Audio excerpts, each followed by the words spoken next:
मोदी के खिलाफ नीतीश कुमार को पीएम बनाने की कवायद चल रही है, तो क्या आपको लगता है कि नीतीश कुमार वो चेहरा हो सकते हैं? देखिए, ये काल्पनिक प्रश्न है कि हो सकता है नहीं हो सकता, ये तो भविष्य गर्भ में है। और यदि आप तीसरे फ्रंट बनाते हैं तो कांग्रेस की बिना विपक्ष के कल्पना आप नहीं कर सकते।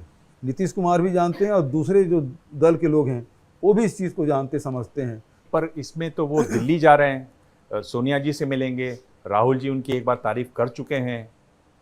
तो क्या नीतीश कुमार एक ऐसे कैंडिडेट हैं जिनको समर्थन मिल सकता है? यानी विपक्ष के 2-3 नाम मैंने लिए, उनमें से वो एक प्रबल दावेदार हो सकते हैं। अब इस मामले में पार्टी क्या तय करेगी मैं नहीं कह सकता।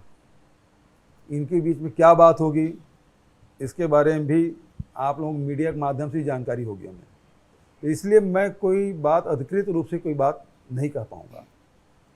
आप इसे काल्पनिक सवाल कह रहे हैं भूपेश जी, पर इसे और आगे थोड़ा सा सोच के देखें तो अगर एक बिहार का मुख्यमंत्री प्रधानमंत्री पद का दावेदार हो, बंगाल का मुख्यमंत्री प्रधानमंत्री पद की दावेदार हो, तो आपको नहीं लगता कि वहां फिर किसी और पार्टी के लिए वोट पाना बड़ा मुश्किल होगा? देखिए, यदि इस प्रकार की बातें होती है तब भी मैंने कहा कि बिना कांग्रेस के कोई भी जो गठबंधन है वो अधूरा ही रहेगा। उसके समर्थन के बिना आप भारतीय जनता पार्टी को अपदस्थ नहीं कर पाएंगे। क्या कांग्रेस को कहीं ना कहीं डर है कि उसको छोड़ के विपक्षी एक साथ हो जाएंगे और हम पीछे ही रह जाएंगे? ऐसा नहीं, हमको कोई काहे का डर है, किस बात का डर है? जहाँ जरूरत पड़ती है हम मदद ही करते हैं। क्या नीतीश बाबू पहले छोड़ के गए थे भाजपा के साथ, आज फिर उसको छोड़ के आए हैं तो हमने उसको समर्थन नहीं किया? अभी बिहार में क्या जेएमएम को हमने समर्थन नहीं किया? तो बिना कांग्रेस के आप कोई भी गठबंधन या कोई सरकार आप 2024 में कल्पना नहीं कर सकते, मेरा इतना कहना है। प्रधानमंत्री तो कह रहे हैं कि आप लोग सब एक साथ हो रहे हैं क्योंकि आप लोग सब भ्रष्टाचारियों को बचाना चाहते हैं, ऐसा प्रधानमंत्री ने कहा। मतलब डरे हुए हैं? प्रधानमंत्री जी बड़े साहसी हैं, मुझे नहीं लगता कि उतना इसको डरना चाहिए। और अपने डर को छुपाने के लिए भ्रष्टाचारियों को बचाने जैसे हल्का स्तर का आरोप नहीं लगाना चाहिए। भ्रष्टाचारी तो उनके साथ हैं, जैसे उसके पार्टी में आते हैं वो सब पाक साफ हो जाते हैं। चाहे पश्चिम बंगाल में हो, चाहे आसाम के मुख्यमंत्री की बात हो, चाहे अन्य जगह हो, पहले वो सीबीआई ईडी आईटी का बड़ा छापा पड़ता है, वो बताते हैं इससे बड़ा भ्रष्टाचार कोई नहीं हो। सुखराम के समय से शुरू हुआ, एक सप्ताह तक के लोकसभा चलने नहीं दिए थे सुखराम साहब के खिलाफ, लेकिन उसी साथ मिलकर सरकार भी बना ली अब हिमाचल में। तो उनके साथ मिलते हैं तो सब बिल्कुल गंगा जल से धुले हो जाते हैं।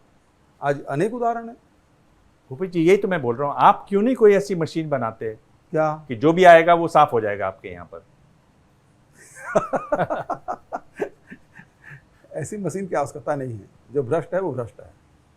मुख्यमंत्री जी, मेरा सवाल राज्य से जुड़ा है। 3.5 साल का वक्त बीत गया है, बीजेपी बहुत मुखर हो गई है। अभी एक प्रदर्शन भी हुआ जिसमें लाखों का दावा था, हालांकि लाख लोग तो आए नहीं। रमन सिंह हर दिन ट्वीट कर रहे हैं, अब चुनाव भी नज़दीक आ रहा है, तो आपको भी थोड़ा डर तो सता रहा होगा कि बीजेपी से कैसे लड़ा जाएगा? ईमानदारी से बताइएगा, आप बहुत स्पष्ट बोलते हैं। रमन सिंह जी की जहाँ तक की बात है तो मेरी पूरी सहानुभूति उनके साथ है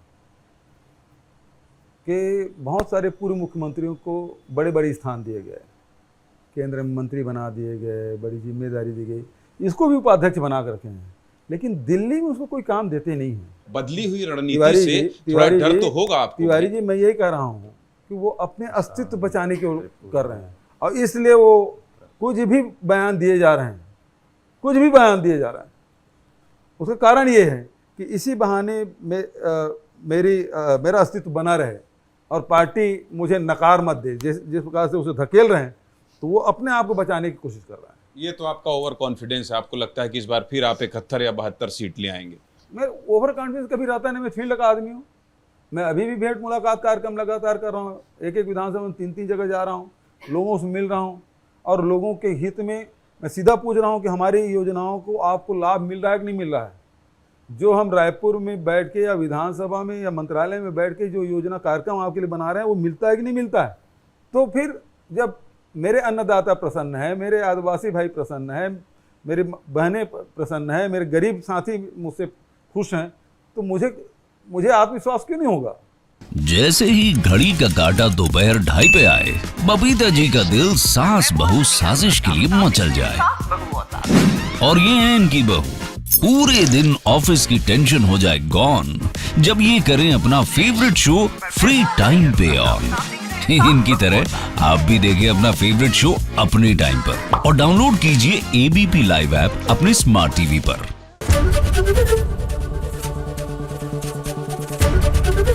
एबीपी न्यूज आपको रखे आगे।